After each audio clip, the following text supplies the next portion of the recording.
На площади Победы в эти минуты проходят военно-патриотические сборы студентов среднего профессионального и высшего образования.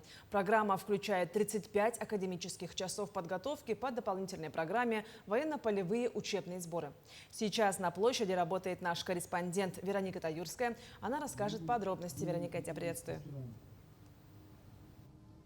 Марфирина, я тебя тоже приветствую. Как ты правильно заметила, мы на площади Победы. Именно здесь происходят все военно-патриотические мероприятия, поэтому неудивительно, что именно здесь проходят сборы.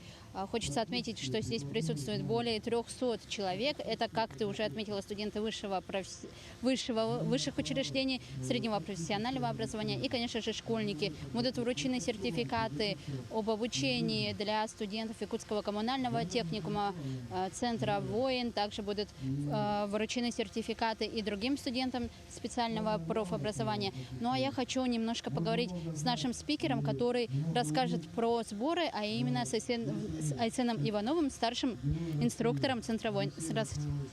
Добрый день. И расскажите немножко о сборах, что сегодня мы видим, что происходит на площади. У нас проходили сборы, получается, с апреля по май, военно-полевые, 35 академических часов. Здесь курсанты изучали, значит, основные направления по военно-прикладным, искусствам. Это у нас тактическая подготовка, овладение беспилотными летательными аппаратами, огневая подготовка, тактическая медицина, инженерная подготовка, ну и так далее, основные.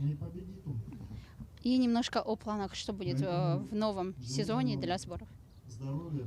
Ну, конечно, планирую больше практической деятельности. Сейчас у нас как раз погода позволяет. Ну и будем работать по программе, которая есть.